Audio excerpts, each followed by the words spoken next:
we're going to continue a little bit more of presentation skills, and then we'll start moving into exegetical areas.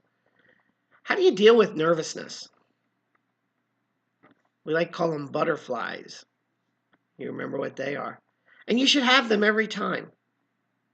Even after 16, actually 18 years of preaching, I still get them before I get started.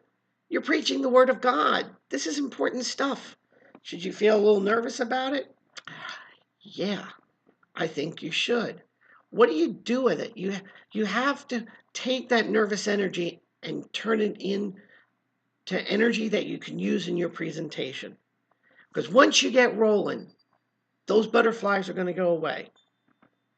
That's going to take time. That's going to take experience.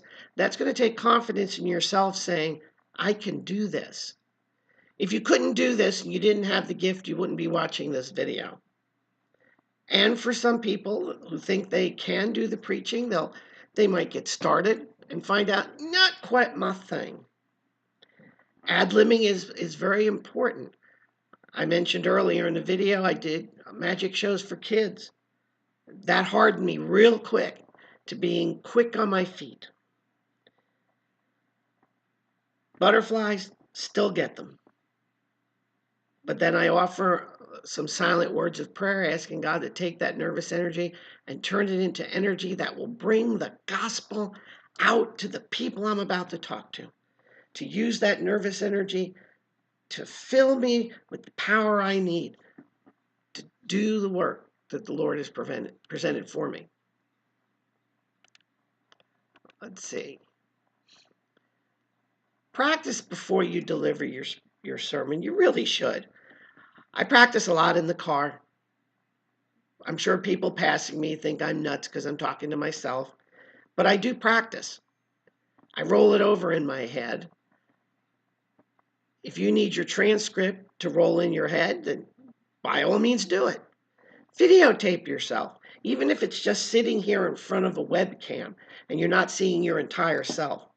Because if you're sitting like this, and I am telling you what the paper says, you'll know that versus, wow, this is what the paper says.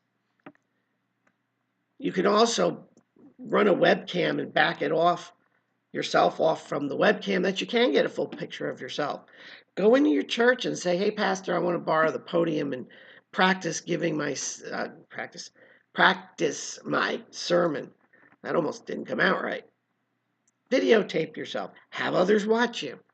Over time, when you got your experience under your belt, you're not going to need all that practice time. But I'm telling you, I still practice what I'm going to say. I want it up here. So when it comes out of here, it's correct. Illustrations, pluses, minuses. Pluses, first personal illustrations from your own family. Great part about that is you already know those.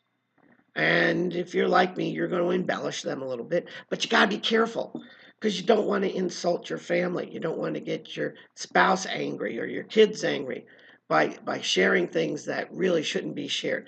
Please be careful about that. If you're going to share someone else's story or some other person's experience, make sure you ask them, and then you better get it right. Where do you find illustrations? Well, easiest place is just to go to the internet and look for different resources.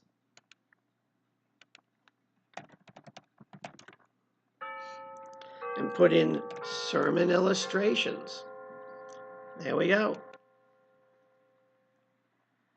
Illustration Exchange. There's tons of places to find this stuff.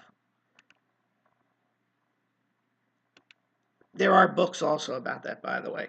Dictation software, I'm going to skip that slide, and grammar because we've already talked about that. So what you're going to try to do, and I'm going to back us up a little bit for a second. Use illustrations. They work well. You find them in a book. That's fine. Try to make them your own, even though they may not be your own. Be careful. It's about your family. Practice. Deal with nervousness. Go ahead and answer the questions that are that follow this video so that, again, we can share your knowledge with others.